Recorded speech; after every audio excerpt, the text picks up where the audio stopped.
May balita na ba kayo tungkol kay Toby? Ano ba, Sarbano? Kami makarinig pa sa'yo. Hindi ba kayo nag-aalala kung ano nangyari sa kanya?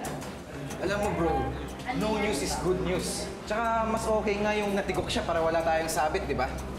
Job, huwag ka naman ganyan. Bro, masyado ka lang problematic. Relax, ano? Relax. Sarbano, kung ito mas malaki mong problema. Ha? Good luck, pare. Stacy? Leia?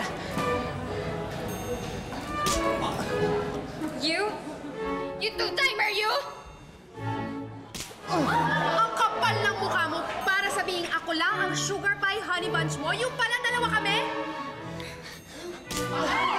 Oo nga! You're a liar! And a cheat! And you deserve to die! Sandali lang. Sorry.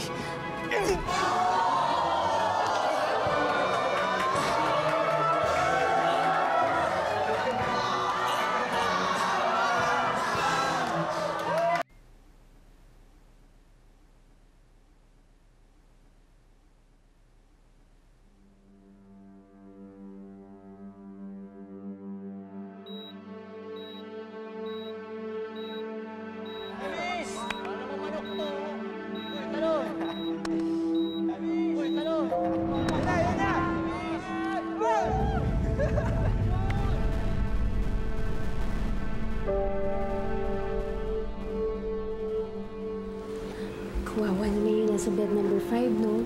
Oo nga, batang-bata pa naman. Ano ba nangyari doon? Walang may alam. Pero ang hinala, mukhang napagtripan ng mga kaeskwela. Kaya yun, napilitang tumalon sa diving board. At muntik pang malunod. Sama naman nila. Ano bang nagawa niyang kasalanan para ganyan nila yung tao? Tingnan mo tuloy. Baldado na habang buhay dahil sa kalokohan nila. Ay nako, mga kabataan talaga. Ay nako.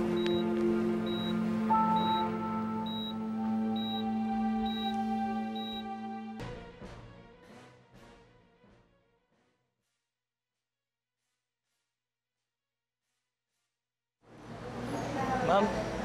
Ma'am? Oh, Mr. Sarbano Torres, how can I help you? May kailangan po kayong malaman. Tungkol ba to sa swimming competition nyo this weekend? Congrats nga pala sa team nyo, ha? Our school is looking forward to winning. Ma'am, hindi po. Tungkol po kay Toby. Toby Martinez?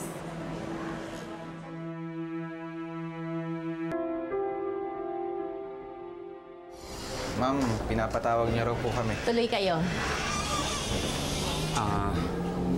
Ma'am, tungkol po ba saan ito?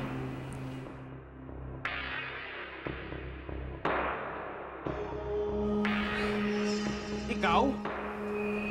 Sinabi ko lang totoo. Walang yaka! Usapan tayo! Magsitigil kayo!